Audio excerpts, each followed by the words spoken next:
Cultural development association पक्षरु अष्टप्रहरी आयोजित Cuttack CDA 13 number cultural development association पक्षरु प्रतिवर्ष भली एवर्ष मध्य अष्टप्रहरी नाम कीर्तन 3 दिन धरी पालित होईछि। प्रथम दिन घट स्थापन करा जायतिला। द्वितीय दिन में कटक सहित जगतसिंहपुर जिलूर नाम संकीर्तन मंडली मानक द्वारा संकीर्तन करा जिबा सह परिवेश संकीर्तन बाजा घंटरे प्रकम्पित होइतिला। ए नाम संकीर्तन देखा सीडीए सेक्टर 13 और कटक बाहर सहर अनेक श्रद्धालु भक्त उपस्थित थे। शेष दिन दधिहांडी भंगाजिबा सहित हरिहाट होइतिला। ए 3 दिन धरी नाम संकीर्तन देखा आसिथिबा अंचल बासिंदा उपस्थित थे एवं 2000 अधिक प्रसाद सेवन आयोजन करा जायतिला। समस्त कर्मकर्ता सहयोग करथिले। कटकरू राजेश कुमार साहू को रिपोर्ट पात्र टीवी न्यूज।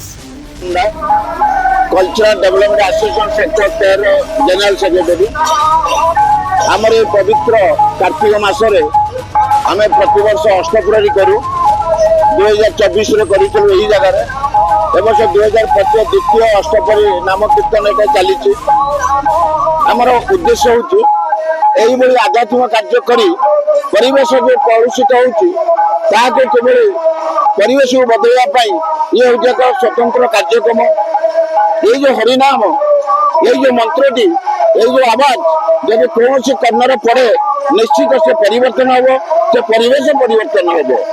आज समय केवल गोटे लक्ष्य रखा जी जहाँ करू केवल आध्यात्मिक कार्यटा हूँ मुख्य ता द्वारा समस्त परिवर्तन हो पारे।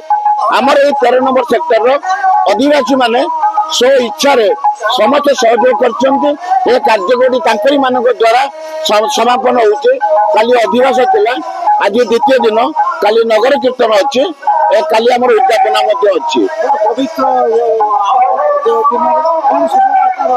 शुभेच्छा वार्ता मोर समस्त को रे पवित्र कार्तिक मासरे ओडिशावासी स्वतंत्र ऐतिहासिक कटकवासी को शुभेच्छा अभिनंदन जन एवं मो समस्त को अनुरोध करे समस्त ये आध्यात्मिक कार्य करंतु युवपीढ़ी को जोग करंतु परिवेश को सुस्थ सुख रखंतु एवं